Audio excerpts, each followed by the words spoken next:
বিশ্বে যা কিছু মহান সৃষ্টি চিরকল্যাণকর, অর্ধেক তার করিয়াছে নারী, অর্ধেক তার নর। সুপ্রিয় দর্শক, বাংলাদেশ টেলিভিশন চট্টগ্রামের নিয়মিত আয়োজন জাগরণ অনুষ্ঠানে আপনাদের সবাইকে স্বাগত জানাই। জাগরণ মূলত নারী ও শিশু নির্যাতন প্রতিরোধ বিষয়ক একটি অনুষ্ঠান। এখানে নারী ও শিশু নির্যাতনের কারণ এবং এর প্রতিকার ও প্রতিরোধ নিয়ে আলোচনা করা হয়। আমাদের আজকের আলোচনার বিষয়, নারীর অর্থনৈতিক স্বাবলম্বিতা কি তার সুরক্ষা নিশ্চিত করতে পারে? চলুন আজ আমরা এই প্রশ্নের উত্তর খুঁজে নিই। আমাদের সাথে আজকে রয়েছেন দুজন সম্মানিত নারী। আমার ডানে রয়েছেন শম্পা কেনাহার, consultant, World Bank LGD, Chattogram, এবং তার পাশে রয়েছেন অ্যাডভোকেট তাহমিনা সঞ্জিদা, আইনজীবী তিনি একজন, এবং এছাড়াও তিনি সহকারী অধ্যাপক, আইন বিভাগ, প্রিমিয়ার ইউনিভার্সিটি। আপনাদের দুজনকে আমাদের আজকের অনুষ্ঠানে স্বাগত জানাচ্ছি। আপনার নারীর অর্থনৈতিক স্বাবলম্বিতাকে আমরা বলে থাকি যে নারীর সুরক্ষার চাবিকাঠি। আপনার বাস্তব অভিজ্ঞতার আলোকে আমাদের কি বলবেন, আসলেই কি নারীর অর্থনৈতিক যে স্বাবলম্বিতাটা সেটা কি তার সুরক্ষা নিশ্চিত করতে পারে কিনা, নাকি নতুন কোনো সমস্যার সৃষ্টি করে? নারীর অর্থনৈতিক মুক্তি নারী সুরক্ষার একটা সূচক মাত্র। আমরা নারীকে সাধারণত তিনটা পর্যায়ে দেখতে পারি: কন্যা, জায়া, জননী। আবার এই একই নারী বিবাহিত, অবিবাহিত, ডিভোর্সি এবং বিধবা। এই নারীর যে তার সাইকেলটা এই সারা জীবনে নানাভাবে বিভিন্নভাবে নির্যাতিত হয়ে থাকে। তবে আজকে শুধুমাত্র আমরা স্বাবলম্বী নারী বা চাকরিজীবী নারী বা একটা এন্টারপ্রেনার কিভাবে অর্থের সাথে জড়িত থেকেও কিভাবে নির্যাতনের শিকার হয় সেই বিষয়টাই আলোচনা করব। প্রথমত একটু আলোচনা করতে চাই এভাবে যে কি কি সুবিধা ভোগ করতে পারে একটা ইন্ডিপেন্ডেন্ট নারী যে ইনকাম করে, সে কি কি সুবিধা ভোগ করতে পারে। তো সেই সুবিধার প্রথমত, সে কিন্তু একটা ডিসিশন মেকার। তার জীবনের সকল প্রকার সিদ্ধান্ত সে নিজে গ্রহণ করতে পারে, সে যেহেতু ইন্ডিপেন্ডেন্ট। দ্বিতীয়ত, সে এক্সিট পয়েন্টে সে যেতে পারে বা বিকল্প চিন্তা করতে পারে। একটা নারী যখন নির্যাতিত হতে হতে দেয়ালে পিঠ ঠেকে যায়, সে কিন্তু ইচ্ছা করলে সংসার ভেঙে বেরিয়ে আসতে পারে, যেহেতু তার নিজের হাতের ইনকাম আছে। যদি সন্তান থাকে, সন্তানের দায়িত্ব পালন করতে পারে, বাসা ভাড়া দিতে পারে। যদি আইনি কোনো সালিশ বা বিচার কার্য পরিচালনা করে, সেটাও সে চালিয়ে যেতে পারে। অর্থাৎ একটা নারী তার নিজের সিদ্ধান্ত নিজে নিতে পারে। আবার একটা নারী কিন্তু অন্যের কাছে আইকন হয়েও থাকতে পারে। আবার সে কিন্তু অনেক নেটওয়ার্কের সাথে জড়িত হয়, যেহেতু সে চাকরি করে বা ব্যবসা করে, বাইরে যাচ্ছে, অনেকগুলি তার পথ তার জন্য খোলা, বিভিন্ন ধরনের সাহায্য সহযোগিতা পেয়ে থাকতে পারে। আবার একটা নারী কিন্তু আত্মনির্ভরশীল হয় এবং সেলফ ডিপেন্ডেন্ট হয়ে মাথা উঁচু করে সম্মানের সাথে বেঁচে থাকতে পারে। এখন প্রশ্ন হলো, এই যে সে ইন্ডিপেন্ডেন্ট, তার অর্থনৈতিক মুক্তি আছে, তাহলে কি সকল নির্যাতন বন্ধ হয়ে গেছে? আসলে একটু তলিয়ে দেখলে দেখা যাবে না, সেই নির্যাতনগুলি বন্ধ হয় নাই। তার নির্যাতন কি হচ্ছে, তার ধরন পাল্টে গেছে। কিভাবে? একটা শিক্ষিত নারী, পরিবার শিক্ষিত, তার হাজবেন্ড শিক্ষিত, সবাই শিক্ষিত, কিন্তু তাকে শারীরিক নির্যাতন করছে না। কিন্তু দেখা যাচ্ছে পরিবারের ভিতর এমনভাবে কটু কথা দিয়ে বা বাক্য ব্যয় করে তাকে মানসিকভাবে নির্যাতন করছে, সেই নির্যাতনটা কিন্তু স্লো পয়জনের মতো তার ভিতর গেঁথে যাচ্ছে। একটা পর্যায়ে সেই নির্যাতনটা নিতে না পারে ট্রমাটাইজ হয়ে যাচ্ছে। সংসারে, ঘরে, বাইরে কিন্তু সমানভাবে এফোর্ট দিতে পারছে না। তো সেই নারীটাই কিন্তু সব জানে, আইন জানে, নারী নির্যাতন আইন জানে, সুরক্ষার আইন জানে, সব জানে, কিন্তু সংসার ভেঙে বেরিয়ে আসতে পারছে না। কেন পারছে না? সে তার লোকলজ্জার ভয়, সামাজিকতার ভয়। আবার দেখেন, তার সন্তান থাকলে সন্তানদের ভবিষ্যতের চিন্তা ভাবনা করে।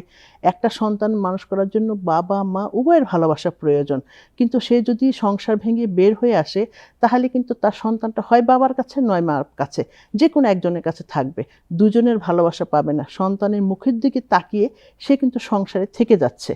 তাহলে কি হচ্ছে, সে কিন্তু নিজের নির্যাতনটা নিজের ভিতর বয়ে বয়ে বেড়াচ্ছে, কিন্তু বাকি সকলের সুখের কথা চিন্তা করছে। বেরিয়ে আসার পর কিন্তু তার বাবার বাড়িতে গেল, তার সমাজ কিন্তু তাকে ভালো চোখে দেখছে না। আবার ভাইরা বা ভাইয়ের বউরাও কিন্তু তার জন্য হয়তো মুখ লুকিয়ে থাকছে বা অকথ্য ভাষা না বলুক, তাকে হয়তো ভালো চোখে দেখছে না। তো এই সকল পারিপার্শ্বিকতার কারণে সে কিন্তু আর সংসারটা ভাঙতে চায় না। আবার দেখেন, নির্যাতন আরেকটা ধরন, যে না, একটা মহিলা ইনকাম করছে, এটা উচ্চ শ্রেণী হতে পারে, নিম্ন শ্রেণীও হতে পারে, কিন্তু তার হাজব্যান্ড তার টাকা মোটেও টাচ করে না, কিন্তু এমন কতগুলি ঋণের বোঝা তার উপর চাপায় দেয়।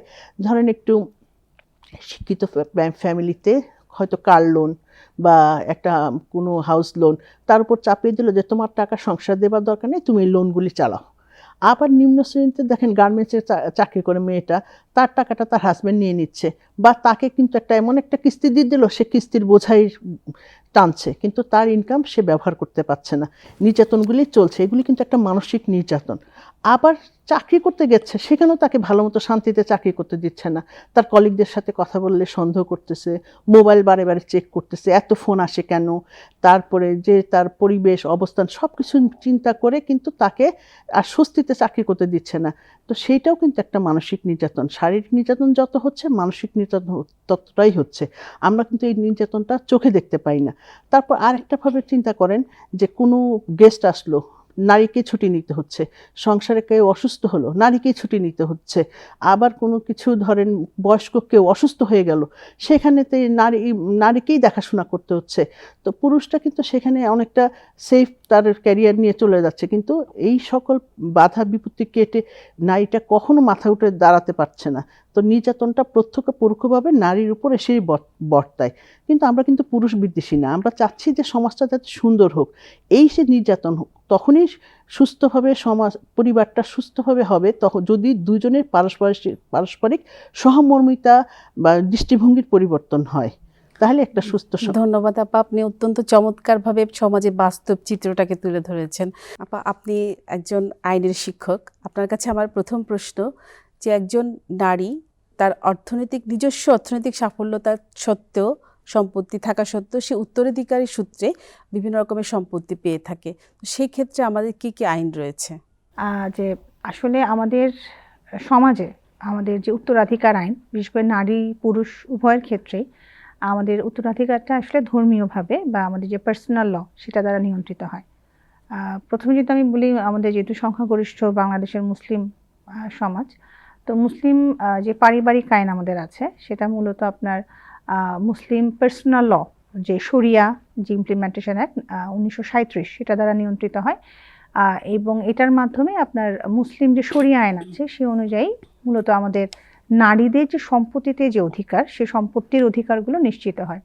এবং মুসলিম শরিয়া আইনে নারীদের প্রাপ্য অংশ, নারীর আপা যে বলে, নারীর অনেকগুলো যে ফর্ম আছে, সে তার কন্যা হিসেবে, যদি একজন ব্যক্তির মৃত ব্যক্তি যিনি কন্যা, সে হচ্ছে তার যদি পুত্র সন্তান থাকে সেক্ষেত্রে নারী বা কন্যা সন্তান সে 2 ভাগের, মানে ছেলে সন্তানের 2 ভাগের 1 ভাগ নারীরা পাবে। আর স্ত্রী হিসেবে, ব্যক্তির মৃত্যুর পর তার স্ত্রী হিসেবে তিনি যদি সন্তান থাকে সেক্ষেত্রে 8 ভাগের 1 ভাগ, আর যদি সন্তান না থাকে সেক্ষেত্রে 4 ভাগের 1 ভাগ। আর সন্তান সন্ততি যদি থাকে মা হিসেবে, সেই সন্তানের সম্পত্তিতে একজন নারী আপনার 6 ভাগের 1 অংশ পেয়ে থাকে। তো মুসলিম আইনে মোটামুটি নারীর যে অংশ, উত্তরাধিকারের যে অংশ, সেটা একেবারে খুব সুন্দরভাবে ভাগ করে দেওয়া আছে। কিন্তু আমাদের অন্যান্য যে আইনগুলো আছে, বিশেষ করে আমি বলবো আমাদের যে সনাতন ধর্মে আছে, সেখানে বাংলাদেশ মূলত দায়ভাগার অন্তর্ভুক্ত। সেখানে হিন্দু ওমেন্স যে প্রপার্টি অ্যাক্ট আছে সেটা 1937-এর। তো সেখানে আবার আপনার মেয়েদের সরাসরি সম্পত্তিতে কোনো অধিকার নেই, শুধুমাত্র পুরুষ যে সদস্য তার সম্পত্তিতে অধিকার আছে। তার পিতার মৃত্যুর পরে পুরুষ সদস্যই সম্পত্তির মালিকানা পেয়ে যায়। কিন্তু বর্তমানে আমরা যেটা দেখি, আমাদের যে হিন্দু ওমেন্স যে প্রপার্টি রাইট আছে 1937-এ, সেখানে এই কথাটা কিন্তু স্পষ্টভাবে বলে দেওয়া আছে যে বিধবা যিনি থাকবেন, সে ব্যক্তির মৃত ব্যক্তি যিনি স্ত্রী, সে কিন্তু 1 পুত্রের সমান সম্পত্তির উত্তরাধিকারী হবেন। কিন্তু এটা আমরা আসলে সত্যি কথা বলতে কি, আমি বাস্তবিক ক্ষেত্রে অনেক ক্ষেত্রে আমি দেখি যে এটার যে প্রায়োগিক দিকটা আমরা দেখি না, বা এটা অনেক সময় মিসইন্টারপ্রেট করতে দেখি। এখানে পুত্রের সংখ্যা যদি 1-এর অধিক থাকে সেক্ষেত্রেও আসলে উইডো বা যে বিধবা থাকেন ব্যক্তির, তিনি আসলে তখনও তিনি 1 পুত্রের সমান, তার মানে 2 পুত্র থাকলে তখনও তিনি 1 পুত্রের সমান থাকবেন। 1জন পুত্র থাকলে সেক্ষেত্রেও তিনি 1জন পুত্রের সমান থাকবে। সেক্ষেত্রে এখনো সমাজের অনেক জায়গায় এই বিষয়টা নিয়ে একটু ডালেমা আছে। আর যদি খ্রিস্টান ধর্মের, বৌদ্ধ ধর্মের ক্ষেত্রে আমরা আসলে হিন্দু ধর্ম দ্বারাই পরিচালিত হয়। আর খ্রিস্টান যারা আছেন তাদের ক্ষেত্রে যে সাকসেশন অ্যাক্ট আছে আমাদের 1925, সেটা দ্বারা ওখানে নারী এবং পুরুষের উত্তরাধিকার আইনের সংখ্যাটা সমান, দুজনে সমানভাবে উত্তরাধিকারটা পায়। কিন্তু এখানে আমি একটু বলে রাখবো, সেটা হচ্ছে যে আবার আমাদের এখানে পার্বত্য অঞ্চলের অনেকে আছেন, সেক্ষেত্রে অনেকে ওখানে আবার দেখা যায় যে ওনারা আবার ওদের লোকাল যে লগুলো ওখানে অনেক স্ট্রং, মানে কাস্টমারি ল এর দিক থেকে অনেকে আছেন যে মাতৃপ্রধান পরিবার আছে। বলে রাখা ভালো, বাংলাদেশের যে সমাজ ব্যবস্থা সেটা কিন্তু আসলে পিতৃপ্রধান পরিবার, এবং ল অফ ইনহেরিটেন্সের দিক থেকে আমরা কিন্তু পৈতৃক সূত্রে নিয়ন্ত্রিত হই। পাহাড়ি অঞ্চলের অনেকেই আছেন, তাদের অনেকে আসলে অনেকেই মাতৃতান্ত্রিক পরিবার দ্বারা নিয়ন্ত্রিত হয়, সেখানে ওদের কাস্টমারি লগুলো অনেক স্ট্রং। সেখানে আবার হাইকোর্টের আলাদা আলাদা রুলস আছে, মানে ওদের লোকাল লগুলো অনেক বেশি স্ট্রং, ওদের লোকাল কাস্টমারি ল দ্বারা ওরা পরিচালিত হয়। এবং হাইকোর্টের অনেকগুলো ক্ষেত্রে ওখানে আবার ওদের আবার রিলিজিয়ান অনুযায়ী বা ওখানকার কাস্টমারি ল দ্বারাই ওরা ভিন্ন ভিন্নভাবে নিজের কাস্টমারি ল দ্বারা পরিচালিত হওয়ার বিভিন্ন সুযোগ আছে। এটা নিয়ে একটু বলা ভালো, সেটা হচ্ছে বাংলাদেশ যদিও সিডো মানে কনভেনশন অন আপনার যে ডিসক্রিমিনেশন এগেনস্ট ওমেন, যে অল কাইন্ডস অফ ডিসক্রিমিনেশন আছে, সেখানে বাংলাদেশ স্বাক্ষর করলেও বাংলাদেশ আবার যেহেতু ধর্মীয়ভাবে বা পার্সোনাল ল দ্বারা পরিচালিত হয়, এখানে আবার বাংলাদেশ এই আইনটা সংরক্ষিত বা রিজার্ভেশনে রেখেছে। অর্থাৎ এখানে একটা মানে হ্যাঁ, কারণ স্ববিরোধিতার জায়গা, একদিকে হচ্ছে সাংবিধানিক আইন, একদিকে ধর্মীয় আইন।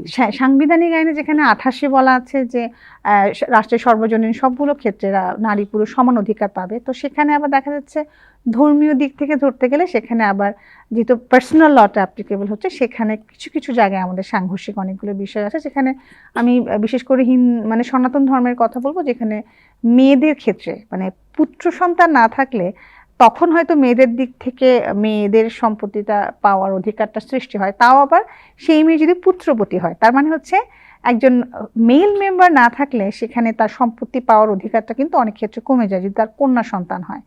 আবার যে বিধবা যিনি পাবেন তিনি সেই সম্পত্তি কারো কাছে বিক্রি করতে পারবেন না, নিজের কাছে রাখতে হবে, এবং এইটা পরে তার মৃত্যুর পর আবার এটা তার স্বামীর পরিবারের দিকে চলে যায়। তো অনেকগুলো ক্ষেত্রে আসলে বৈষম্য কিছুটা আছে, সেটা আসলে আমাদের মনে হয় যে যদি সবার জন্য একটা কোডিফাইড ল করা যেত, সেক্ষেত্রে হয়তো নারীর এই যে সম্পত্তির অধিকারটা কিছুটা নিশ্চিত হতো। তবে কিছু কিছু ক্ষেত্রে আমার মনে হয় সমান বন্টন যেখানে যেখানে আছে বা যেখানে একটা সুষম বন্টন আছে, ইকুয়াল অনেক জায়গায় না থাকলেও ইকুয়ালিটি তো মেনটেন করা হয়েছে, সেক্ষেত্রে সমস্যা নাই। কিন্তু যে ক্ষেত্রে একটু অসমতা আছে সেখানে আমার মনে হয় যে বিষয়গুলো আরও সংগঠিত করা উচিত। অর্থাৎ মুসলিম ল এবং সাংবিধানিকভাবে দুভাবেই নারীর যে পারিবারিকভাবে বা উত্তরাধিকার সূত্রে যেই বিষয়টা সেটা নিশ্চিত করা হয়েছে। অত্যন্ত চমৎকারভাবে আপা আইনের বিষয়গুলো বলার জন্য আপনাকে ধন্যবাদ। অনেক সময় দেখা যায় যে নারী যখন অর্থনৈতিকভাবে স্বাবলম্বী হয় তখন তার পরিবারে একটা পারিবারিক টানাপোড়েন তৈরি হয়, এবং সেই নতুন করে যে একটা সমস্যা তৈরি হচ্ছে সেই সমস্যা থেকেই আবার সমস্যার জন্য আসলে নারীকেই দায়ী করা হয়। আসলে এটা কতটুকু ন্যায়সঙ্গত? আমাদের পরিবারটা কিন্তু একমুখী, যেমন নারী কেন্দ্রিক, নারীকে কিন্তু ঘরটাও সামলাতে হয়, বাহিরটাও সামলাতে হয়। তবে আমি এভাবে বলতে চাই, পরিবারের ধরেন একটা মেয়ে বিবাহের আগে একটা মানে বাবার বাড়ি তার একটা ইনস্টিটিউশন, শ্বশুরবাড়ি তার একটা ইনস্টিটিউশন। আমাদের সমাজে কিন্তু বা দুই শ্রেণীর বিবাহ দেখা যায়, একটা হলো প্রেমের বিয়ে, একটা হলো অ্যারেঞ্জ ম্যারেজ। তো প্রেমের বিয়ের ক্ষেত্রে দেখা যায় যে যদিও মেয়েটা তার স্বামী বা তার পরিবার সম্পর্কে কিছুটা ধারণা পায়, কিন্তু অ্যারেঞ্জ ম্যারেজে একদমই ধারণা পায় না। কিন্তু একটা মেয়েকে বিবাহর পর ধরে নেওয়া হয় স্বামীর সাথে সংসারে এসে সকল বোঝা সে নেবে, যে সহনশীল হবে, সে নীরব থাকবে, সে সকলের কথা শুনবে। কিন্তু এই যে সংসার করতে আসার মাঝখানে যে তাকে কিছুটা ব্রিজিং পিরিয়ড সময় দিতে হবে, সেই সময়টা কেউ দিতে রাজি না। সকল এক্সপেকটেশনটা নারীর উপরে থাকে। হ্যাঁ, এই যে সময়টা মানিয়ে নিয়ে মেনে নিয়ে কিছুটা সময় দরকার, সেই সময়টা দিতে চায় না। একটা ইনকাম করা নারী তখন কিন্তু সব কথা মুখ বুজে সহ্য করবে না, যখনই প্রতিবাদ করতে যায় তখনই নারীটা খারাপ, তখনই তার দোষ। কিন্তু একটা নারীর অধিকার যেরকম সিডো সনদে আছে, সব কিছু আছে, মানবাধিকারে আছে, কিন্তু নারীর অধিকার চাইতে গেলেই দোষ। সে নারীর অধিকার সহজে কেউ দিতে চায় না। কিন্তু আবার দেখা যাচ্ছে যে একটা ধরেন একটা ছেলে সন্ধ্যার পর অফিসে যায়, কিন্তু তার কাজের জন্য অফিসে থাকতে হয়। একটা নারী একই চাকরি করে, তাকেও থাকতে হবে, কিন্তু পুরুষটাকে ধরা হচ্ছে সে ক্যারিয়ার ওরিয়েন্টেড, তার চাকরির সিদ্ধান্ত গ্রহণ, ক্যারিয়ারের জন্য তার এই কাজটা জরুরি। নারীটা যখন তার চাকরির দিকে ফোকাস করে তখনই বলা হয় যে সংসারের অমনোযোগী, তুমি সংসার করতে পারো না, সন্তানদের দায় দায়িত্ব পালন করো না, অমুক না তমুক না বলে তাকে কিন্তু আবার ট্রমাটাইজ করা হয়। সেই না একই একই পরিবারে কিন্তু দুজন ভিন্ন রূপ দেখা যায়। আমাদের ছেলেরা কিন্তু স্ত্রীর ইনকাম খেতে চায়, কিন্তু স্ত্রীকে যে সহযোগিতা করবে সেই মনোভাবটা তৈরি করে না। কিন্তু যখনই মানে নারীটা ডাবল রোল প্লে করতে হচ্ছে, নারীকে ঘরও দেখতে হচ্ছে, সংসারও দেখতে হচ্ছে। যখনই তার কোনো মানে অযৌক্তিক কোনো কিছুতে সে প্রতিবাদ করতে যাচ্ছে, তখনই কিন্তু নারীর উপর দোষ চাপানো হচ্ছে যে তুমি সংসারমুখী না, তোমাকে সংসারে তোমার মন নাই, তুমি সন্তানদের ঠিকমতো লালন পালন করতে পারছো না। সেই সকল রকম দোষ কিন্তু নারীর উপর এসেই বর্তাচ্ছে। তাহলে এখানে কি হচ্ছে যে নারীটা কিন্তু এই যে দোষটা নারীর উপরে যাওয়ার, এটা আসলে মানে কারণটা কি? এটা কিন্তু আমাদের যুগ যুগ চলে আসা ঘুণে ধরা পিতৃতান্ত্রিক সমাজ ব্যবস্থাটা দেখতে দেখতে কিন্তু আমরা এইভাবে আসছি। এই সমাজটা ভাঙার জন্যই আজকে কিন্তু প্রতিবাদ করছে, কিন্তু সব প্রতিবাদ কিন্তু সেই জায়গায় পৌঁছাচ্ছে না। হয়তো আশাবাদী মানুষ একদিন না একদিন পৌঁছাবে, কিন্তু এখন পর্যন্ত সেই পৌঁছানোর কাজটা আমরা করে যাচ্ছি। আপনার কাছে আবার জানতে চাই যে আসলে আমাদের সমাজে আমরা এর আগে আপনি যেটা বললেন যে উত্তরাধিকার সূত্রে নারীকে অনেকগুলো ফ্যাসিলিটিস দেওয়া হয়েছে, সম্পত্তির অধিকার দেওয়া হয়েছে, কিন্তু অনেক সময় দেখা যায় যে বিশেষ করে ভাইয়ের প্রেশারের কারণে হোক, কিংবা মানে বোনের মানবিকতার কারণে হোক, কিংবা ভাইয়ের প্রতি সিম্পেথাইজ হওয়ার কারণে হোক, দেখা যায় যে বোন তার সম্পত্তির অধিকারটুকু ছেড়ে দিতে অনেক সময় বাধ্য হয় বা ছেড়ে দেয়। তো সেই ক্ষেত্রে আসলে মানে আইনটা যে আছে, এটার কার্যকারিতাটা আসলে বাধাগ্রস্ত হয় না? আসলে আপনি যেটা বলছেন যে একজন নারী তার সম্পত্তির অধিকার ছেড়ে দিতে বাধ্য হয়, যদি সেটা ভলান্টারি না হয়। আমাদের যে আইন আছে, অনেকগুলো চুক্তি আইন আছে, আমাদের সাক্ষ্য আইন আছে। চুক্তি আইন অনুযায়ী বলি, যদি আমাকে বল প্রয়োগ করা হয় বা আমি স্বেচ্ছায় যদি কোনো অংশ ছেড়ে না দেয়, আইনগতভাবে সেটা কিন্তু ভয়েডেবল, মানে অবৈধ। এবং সেক্ষেত্রে নারী চাইলেই সে আপনার বিভিন্ন আইনের সহযোগিতা নিতে পারে। উল্লেখযোগ্য হলো, আপনি যতক্ষণ পর্যন্ত আপনি স্বেচ্ছায় ছেড়ে দিচ্ছেন না, তার মানে ওই সম্পত্তিতে আপনার অধিকারটা রয়ে গেছে। আর ভাইদেরকে দিয়ে দেওয়ার ক্ষেত্রে অনেকে স্বেচ্ছায়ও দিয়ে দিচ্ছে। আমার কাছে মনে হচ্ছে যে আমার ভাইরা একটু খারাপ পজিশনে আছে বা একটু অর্থনৈতিকভাবে দুর্বল, সেক্ষেত্রে আমি মনে করলাম যে আমার অর্থনৈতিকভাবে আমি মোটামুটি সচ্ছল অবস্থানে আছি, নিজের ব্যক্তিগতভাবে সচ্ছল অবস্থানে আছি, বা আমার স্বামী একটু ভালো অবস্থানে আছে, পরিবারে আমার অবস্থাটা বেশ ভালোই, মিউচুয়াল আন্ডারস্ট্যান্ডিং, সেক্ষেত্রে আমি হেবা বা গিফট করে দিয়ে দিলাম, সেটা একটা ভিন্ন বিষয়। যদি সেটা না হয়ে থাকে, সম্পত্তি হস্তান্তর আইনেও আছে, আপনি বিভিন্নভাবে সেটা হস্তান্তর করতে পারবেন, যদি সেই বিষয়টা না হয়। বা আমরা যেটা দেখি যে জবরদখল যে আইন আছে আমাদের, আর সেক্ষেত্রে 15 এবং 17 ধারায় যদি দেখা যায় যে দখলটা আমি পাচ্ছি না, সম্পত্তি আমার আছে, আমি স্বেচ্ছায় ছেড়ে দিইনি, সেক্ষেত্রে আমি কিন্তু যে স্পেসিফিক রিলিফ অ্যাক্ট আছে তার 8 এবং 9 ধারা অনুযায়ী কিন্তু আমি দখল ফিরে পাওয়ার জন্য বা আমার সম্পত্তি ফিরে পাওয়ার জন্য আবেদন করতে পারবো। বা আমি যদি আদালতে মামলা করি যে আমাকে স্বেচ্ছায় আমি সেটা ছাড়ি না, সেটা আমি পেতে পারবো। এখন বিষয় চলে আসি যে যদি আমি স্বেচ্ছায় ছেড়ে দিই, সেক্ষেত্রে যে বিষয়টা অনেক সময় থাকে যে অনেক মেয়ে পরিবারে বাপের বাড়িতে যাওয়া আসা, একটু ভালোভাবে থাকা, সন্তানদের একটু যত্ন আত্তি, বা ভাইয়ের দিক থেকে, ভাইয়ের বউদের দিক থেকে, বা তারা মনে করে যে আমি যদি সম্পত্তির অংশটা চেয়ে বসি, এখন আমার যে আতিথেয়তা বা আমাকে যেভাবে গ্রহণ করছে, আমার সন্তানদেরকে মনোমালিন্যটা শুরু হয়ে যাবে সম্পত্তি চাইলেই। এবং খুব চট্টগ্রামের ক্ষেত্রে আমি বলবো, যেহেতু আমরা চট্টগ্রামেই আছি, অন্যান্য ক্ষেত্রে আমি এক্ষেত্রে কিছুটা বিষয় আমি দেখি, সেটা হচ্ছে সম্পত্তিতে ভাগ দেওয়ার ক্ষেত্রে আমরা যেটা দেখি সেটা হচ্ছে অনেক সময় ভিটেটা দিতে চায় না, যে তোমার তো শ্বশুরবাড়ি আছে, তুমি তো শ্বশুরবাড়ির অংশ পাবে, তুমি অন্য জায়গায় ভাগ নিলেও ভিটাটা নিও না। কিন্তু আইনে বা ধর্মীয় আইনে বা আমাদের উত্তরাধিকার আইনে কোথাও কিন্তু এই কথাটা লিখে না, সুষম বন্টনের কথা সব জায়গায় লেখা আছে। তাহলে সেক্ষেত্রে একটা বড় বাধা হয়ে দাঁড়ায়। তো অনেক সময় অনেকে চিন্তা করে যে থাক, মনোমালিন্যে নাই যায়। তো সেক্ষেত্রে আসলে আইনিভাবে যদি আমি বলি, সেটা হচ্ছে যতক্ষণ পর্যন্ত আমি স্বেচ্ছায় ছেড়ে দিব না, ততক্ষণ পর্যন্ত কিন্তু আমার অধিকার আমার সম্পত্তি থেকে চলে যায় না। এবং আমি চাইলেই বিভিন্ন আইন আছে, যেমন আরেকটা বিষয় আমি বলবো, সেটা হচ্ছে অনেক সময় আমরা দেখি যে ভাইরা দিতে চাইছে না, দখল করে রাখছে। আমার নামে সম্পত্তি আছে, আমি ধর্মীয়ভাবে চাইলেই পারি, কিন্তু দখলটা আমি বুঝে পাচ্ছি না। দখল একটা অনেক বড় বিষয় এখন। দেখা যাচ্ছে যে এখানে অনেক ধরনের ইনফ্লুয়েন্স কাজ করছে, তখন আমার যেটা করতে হবে আইনি পদক্ষেপগুলো নিতে পারি। আমার স্পেসিফিক রিলিফ অ্যাক্ট আছে, বিশেষ প্রতিকার আইন আছে 1877 সালের। এরপর হচ্ছে আমার ভূমি আইন আছে, আমি চাইলে সেখানের মাধ্যমেও আমার দখলটা পুনরুদ্ধার করতে পারছি। সাক্ষ্য আইনও আছে আমার সেখানে, এবং রেজিস্ট্রেশন অ্যাক্ট অনুযায়ী যতক্ষণ পর্যন্ত আমি আমার সম্পত্তির অধিকার অন্য কাউকে দিচ্ছি না, রেজিস্ট্রেশন করে দিচ্ছি না, ততক্ষণ পর্যন্ত সেই সম্পত্তি আমার, এবং আমি চাইলেই সেই অধিকারটা নিতে পারবো।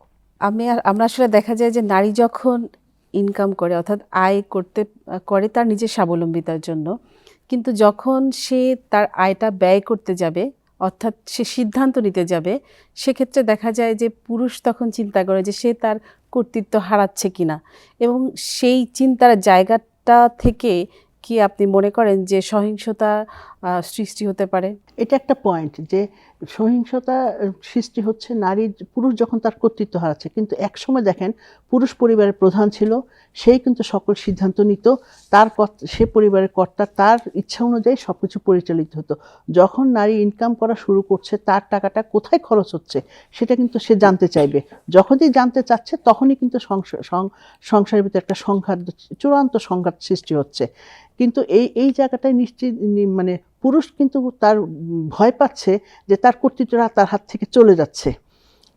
সেই ভয়ের কারণে কিন্তু সে কি করছে, তার নারীকে সন্দেহ করছে, নারীর উপর রাগ দেখাচ্ছে, ক্ষোভ দেখাচ্ছে, বিভিন্নভাবে তাকে পক্ষাঘাতগ্রস্ত করতে চেষ্টা করছে। ধন্যবাদ আপা। আপনার কাছে সর্বশেষ প্রশ্ন আমার, খুব সংক্ষেপে উত্তর দিবেন। সেটা হচ্ছে যে আসলে এই যে নারী সম্পত্তির অধিকার নিশ্চিত হওয়া সত্ত্বেও কিন্তু সে যেটা ভোগ দখল করতে না পারে, অর্থাৎ মালিকানা বুঝে দিতে না পারে, সেক্ষেত্রে সে কি করণীয় তার? প্রথম হচ্ছে মালিকানার জন্য মূলত আপনি ভূমি আইনের মালিকানার জন্য ভূমি আদালতে সে মামলা করতে পারবে।